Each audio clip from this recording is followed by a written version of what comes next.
الحمد لله وكفى وسلام على عباده الذين اصطفى أما بعد فأعوذ بالله من الشيطان الرجيم بسم الله الرحمن الرحيم إن الذين قالوا ربنا الله ثم استقاموا فلا خوف عليهم ولا هم يحزنون أولئك أصحاب الجنة خالدين فيها جزاء بما كانوا يعملون صدق اللہ العظیم۔ ہر درد کی دوا ہے صلی علی محمد، تعویذ ہر بلا ہے صلی علی محمد۔ درود پاک پڑھیں اللہم صلی وسلم علی سیدنا و مولانا محمد معدن الجود والکرم و آلہ و صحبہ وبارک وسلم۔ صلاۃ و سلام علیک یا رسول اللہ، صلاۃ و سلام علیک یا حبیب اللہ یا کریم اللہ وعلی آلک و اصحابک یا شفیعنا عند اللہ۔ اللہ رب العزت کی بارگاہ میں ہم دعا کرتے ہیں پروردگار عالم ہماری اس محفل کو قبول فرمائے، آمین۔ اس میں ہم سب کی شرکت اور حاضری کو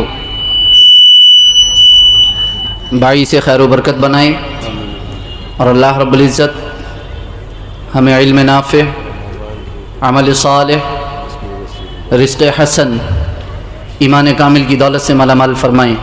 آمین اللہم۔ ہم اور آپ اور سے مجددین کے لیے، اس میں شرکت کے لیے، اور اللہ رب العزت کی جانب سے رحمتوں کی برستی ہوئی برکھا میں نہانے کے لیے حاضر ہوئے ہیں۔ انشاءاللہ نہا کر ہی جائیں گے، اور رحمت برکتیں جو صالحین کے ذکر کے وقت نازل ہوتی ہیں انہیں حاصل کر کے انشاءاللہ العزیز جائیں گے۔ انشاءاللہ۔ میری اور آپ کی ہر ایک کی دلی خواہش یہی ہونا چاہیے کہ ہم جو یہاں پہنچے ہیں، حضرت امام سفیان بن عیینہ رضی اللہ تعالی عنہ وارضاہ عنا کے شاگرد نے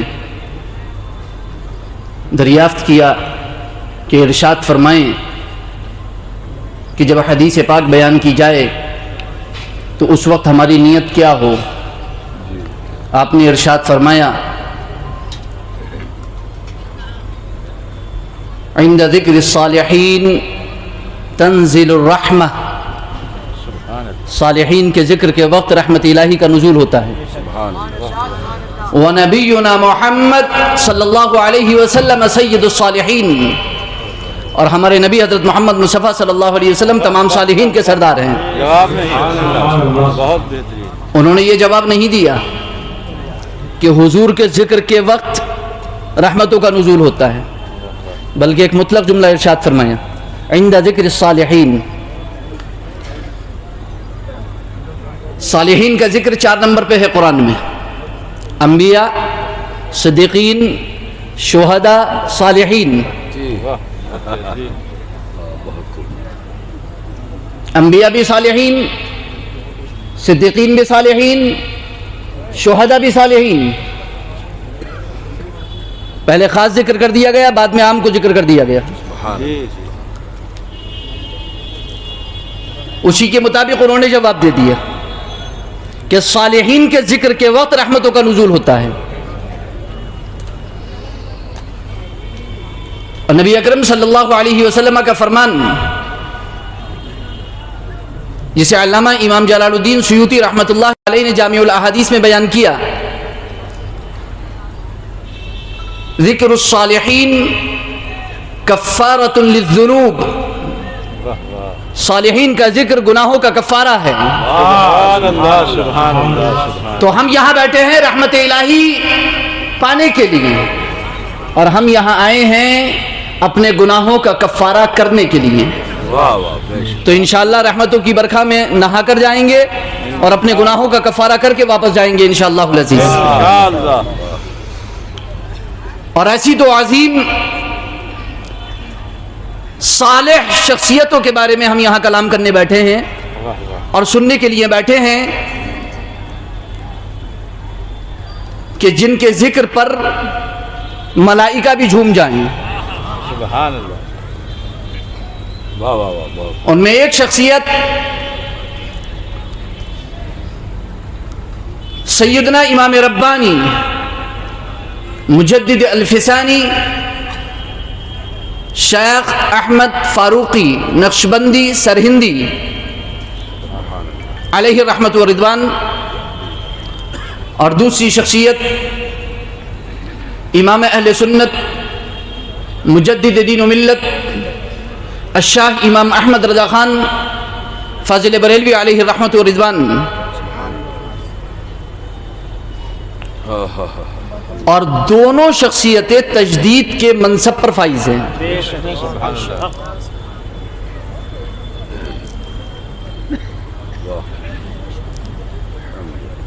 تجدید کا منصب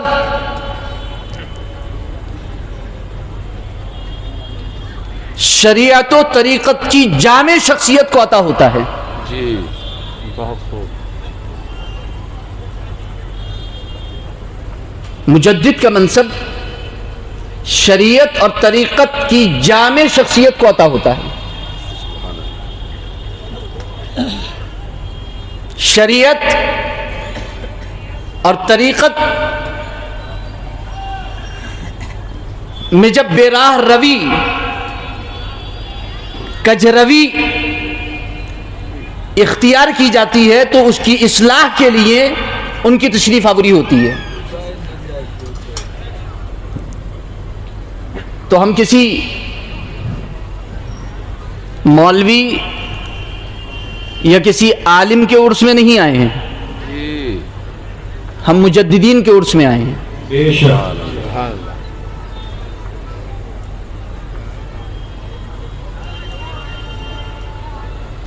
علامہ سید ہدایت رسول رامپوری علیہ رحمت و رضوان، جو امام اہل سنت اعلیٰ حضرت عظیم البرکت فاضل بریلوی علیہ رحمت و رضوان کے بہت جگری دوست، رامپور کے ہیں آپ.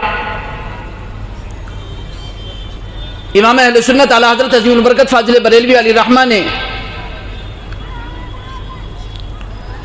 نعت بھی لکھی، منقبت بھی لکھی، لیکن مرثیہ کسی کے لیے نہیں لکھا سوائے علامہ سید ہدایت رسول رامپوری علیہ رحمہ کے. جواب نہیں. اچھا بڑی بات. جب علامہ سید ہدایت رسول رامپوری علیہ رحمت رضوان کا وصال مبارک ہوا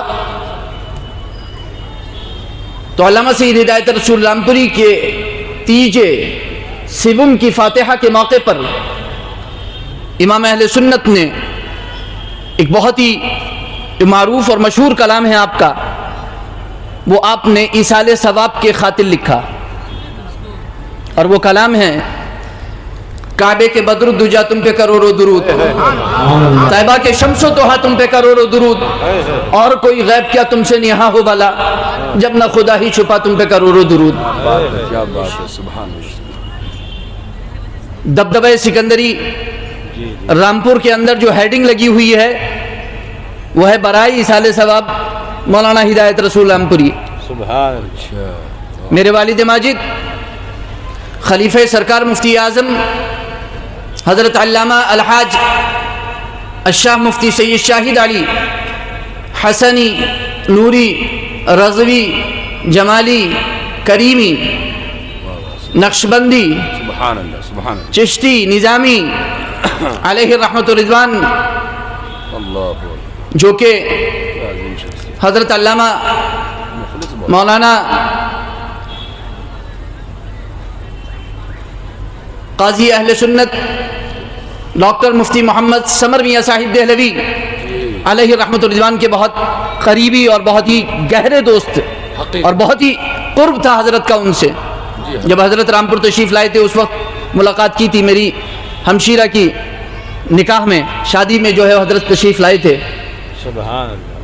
اللہ کیا والد ماجد علیہ رحمت رضوان ارشاد فرماتے ہیں کہ امام اہل سنت نے علامہ سید ہدایت رسول رامپوری کے لیے جو لکھا، ایصال ثواب کے لیے لکھا، واہ. اس سے پتہ چلتا ہے کہ ایصال ثواب صرف پڑھ کر ہی نہیں بلکہ لکھ کر بھی کیا جاتا ہے. سبحان اللہ سبحان اللہ. صرف نعت پڑھ کر ہی نہیں، نعت لکھ کر بھی کیا جاتا ہے. بہت اچھی حضرت، بہت بہترین دلیل ہے. بہت اچھی دلیل ہے. کیا بات. وہ علامہ سید ہدایت رسول رامپوری جن کی ایصال ثواب کے لیے امام اہل سنت نے اللہ. سرکار دو عالم صلی اللہ علیہ وسلم کی شان پاک میں نعت پاک لکھی. کیا بات. وہ فرماتے ہیں، ایک نعت پاک لکھتے ہیں سرکار دو عالم صلی اللہ علیہ وسلم کی، اور اسی میں امام اہل سنت اعلیٰ حضرت فاضل بریلوی علیہ رحمہ کی منقبت بھی بیان کرتے ہیں. دیکھیے نعت پاک دو دھاری تلوار پر چلنے کے مانند ہے، ہاں اور نعت پاک کے لیے بہت ہی احتیاط ضرورت. کی ضرورت ہے. اور احتیاط نعت کی دنیا میں وہی کر پائے گا جو شریعت و طریقت کا جامع ہو، بے شک. وگرنہ اکثر کے ہاتھ سے دامن چھوٹ جائے گا احتیاط کا، اور ایسا ہوا ہے. تو وہ لکھتے ہیں، مجھے بھی دکھا وہ ادا تاج والے، مجھے بھی دکھا وہ ادا تاج والے، کہ جس پر ہے پیارا خدا تاج والے. نہ تجھ میں خدا ہے نہ تو ہے خدا میں، نہ تو ہے خدا سے جدا تاج والے. سبحان نہ اللہ. تجھ میں خدا ہے، جی تجھ میں خدا ہے، بہت اچھے خدا سے جدا ہے. نہ تو ہے خدا سے جدا تاج والے. تاج والے. تجھے کون سمجھے، تجھے کون بوجھے، تو بے شک ہے سر خدا تاج والے.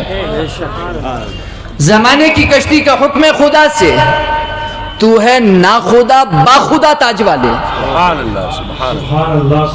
درودوں کے قابل، سلاموں کے لائق، تیری شان صلی اعلیٰ تاج والے. اور یہاں سے منقبت کی طرف مڑ جاتے ہیں اور لکھتے ہیں، تیرے دشمنوں کے کلیجے میں دل میں، یا رسول اللہ، تیرے دشمنوں کے کلیجے میں دل میں لگاتا ہے تیرے رسا تاج والے. کون؟ تیرا پاک نائب، تیرا سچا وارث، تیرا بندہ احمد رضا تاج والے. تیرا پاک نائب، تیرا سچا وارث، تیرا بندہ احمد رضا تاج والے. نہ لے کافروں سے مدد کوئی سنی، صلح کل کے فتنے مٹا تاج والے. یہ 100 سال پہلے کی زبان ہے. الفاظ اور کلمات کا انتخاب بھی 100 سال پہلے کا ہے.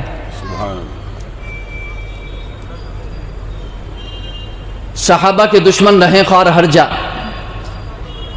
صحابہ کے دشمن رہیں خوار ہر جا، محبوں پہ فضل خدا تاج والے.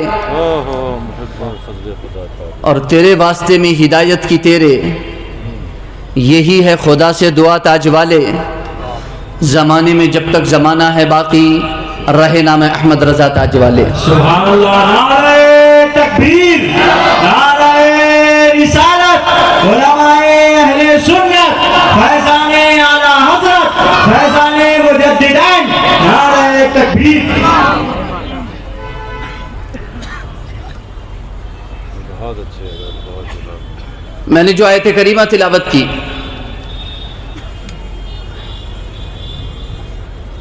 وہ پارہ نمبر 26 سورہ احقاف کی آیت نمبر 13 اور آیت نمبر 14 ہے. اللہ رب العزت ارشاد فرماتا ہے، ان الذین قالوا ربنا اللہ ثم استقاموا، بے شک وہ لوگ جنہوں نے کہا ہمارا رب اللہ، ہمارا رب اللہ، ہمارا رب اللہ، جنہوں نے کہا ہمارا رب اللہ، ثم استقاموا، پھر انہوں نے استقامت اختیار کی، فلا خوف علیہم ولا هم يحزنون، انہیں نہ کوئی خوف اور نہ ہی کوئی غم. بہت اچھے بہت. انہیں کوئی خوف نہیں، کوئی غم نہیں. میری بات کو غور سے سنیے گا. ہم ان لوگوں کے عرس میں آئے ہیں جنہیں کوئی خوف اور کوئی غم نہیں ہے. سبحان اللہ سبحان اللہ. اولئک اصحاب الجنہ، وہ جنتی لوگ ہیں. بے شک بے شک. ماشاء اللہ. خالدین فیہا، ہمیشہ جنت میں رہیں گے. جزاء بما كانوا يعملون، یہ بدلہ ہے ان کے اعمال کا، یہ بدلہ ہے ان کے اعمال کا. بے شک وہ لوگ جنہوں نے کہا ہمارا رب اللہ، پھر استقامت اختیار کی. استقامت کسے کہتے ہیں؟ خلیفہ اول امیر المؤمنین سیدنا ابو بکر صدیق اکبر رضی اللہ تعالی عنہ وارضاہ عنا ارشاد فرماتے ہیں استقامت یہ ہے کہ تم شرک سے بچ جاؤ. شرک سے بچنا استقامت، شرک سے بچنا استقامت. میری ہر بات کو غور سے سنیے گا، کیونکہ یہی دو شخصیتیں استقامت کی جیتی جاگتی تفسیر نظر آئیں گی آپ کو آخر میں انشاءاللہ العزیز.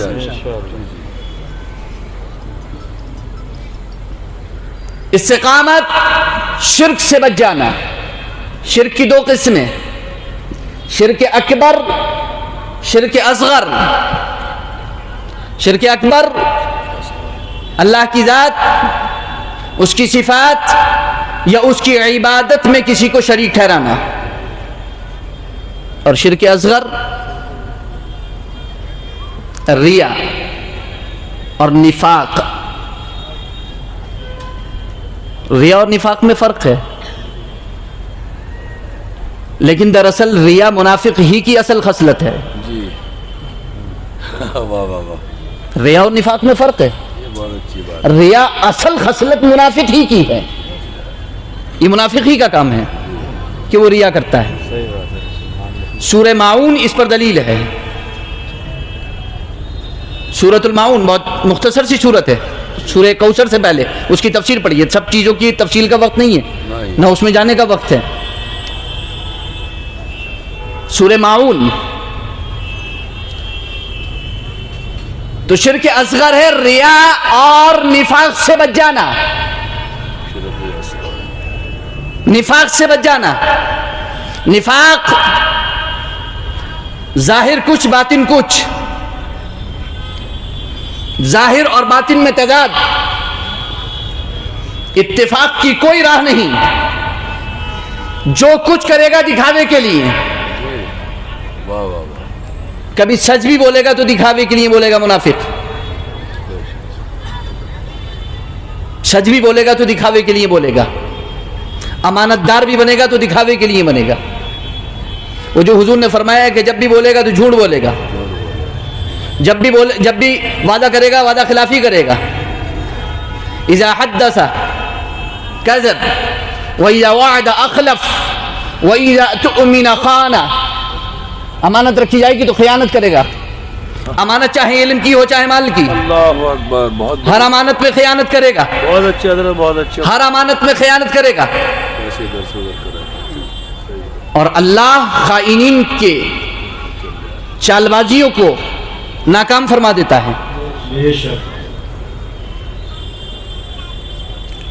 ریا اور نفاق، اور ریا بھی دراصل ظاہر کچھ باطن کچھ.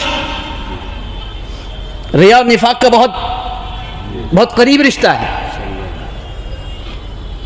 لیکن ریا کے بارے میں وہ جو میں نے جملہ کہا کہ منافق جھوٹ بھی سچ بھی بولے گا تو دکھاوے کے لیے، جبکہ اللہ کے رسول یہ فرما رہے ہیں کہ جب بھی بولے گا تو جھوٹ بولے گا. وہ جملہ میں نے اس لیے بولا کہ بظاہر آپ کو لگے گا کہ یہ سچ بول رہا ہے، وہ سچ بھی دراصل دکھاوے کے لیے بول رہا تھا. وہ اس سچ میں بھی جھوٹا ہوتا ہے. وہ اپنے گمان میں جو سچ بولتا ہوتا ہے دراصل وہ اس میں بھی جھوٹا ہوتا ہے. اور اس کی وجہ یہ ہے فی قلوبہم مرض، ان کے دل بیمار ہوتے ہیں. جن کے دل بیمار ہوتے ہیں انہی کے دل میں ریا اور نفاق بستا ہے. بہت اچھے سید صاحب. جن کے دل بیمار نہیں ہوتے وہاں پر ایمان، عشق، محبت اور اخلاص کے سوا کسی چیز کا بسیرا نہیں ہوتا. جن کے دل بیمار ہوتے ہیں انہی کو دل کی بیماریاں لگتی ہیں. جسمانی بیماریاں بہت سنی ہیں آپ نے. تو شرک اصغر ریا اور نفاق. اور ریا اتنی خطرناک چیز ہے کہ اللہ کے رسول سرور کونین صلی اللہ علیہ وسلم کے فرمان کے مطابق جس طرح سخت کالی رات میں سخت کالے پتھر پر سخت کالی چیوٹی نظر نہیں آتی، ایسے ہی انسان کو ریا بھی دکھائی نہیں دیتا. سخت کالی رات میں سخت کالے پتھر پر کالی چیوٹی جیسے کسی کو نظر نہیں آتی، ایسے ہی انسان کو اپنا ریا بھی نظر نہیں آتا. میں اللہ سے پناہ مانگتا ہوں کہ یہ بات کہتے ہوئے بھی ریا ہو. اللہ اکبر، واہ واہ واہ واہ. میں اللہ کی پناہ چاہتا ہوں اور اس پناہ چاہنے میں بھی میں ریا سے پناہ چاہتا ہوں. واہ واہ واہ، کیا اتنی خطرناک چیز ریا ہے.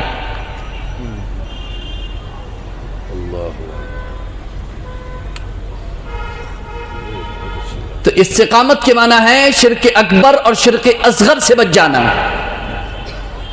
وہاں شرک بولا تھا جس میں دونوں شامل ہیں. امیر المؤمنین سیدنا عمر فاروق اعظم رضی اللہ تعالیٰ عنہ ارشاد فرماتے ہیں استقامت کے معنی ہے اوامر اور نواہی کا بجا لانا. اوامر اور نواہی کا بجا لانا. امیر المؤمنین سیدنا عثمان غنی رضی اللہ تعالیٰ عنہ ارشاد فرماتے ہیں کہ استقامت کے معنی ہے اخلاص. ابھی سب بتاؤں گا. یہ پوچھے کہ لوگ چوک رہے ہیں. نہیں میں بتاؤں گا سب. دو لوگ نئے آئے دلی والے کے ساتھ نہیں آئے.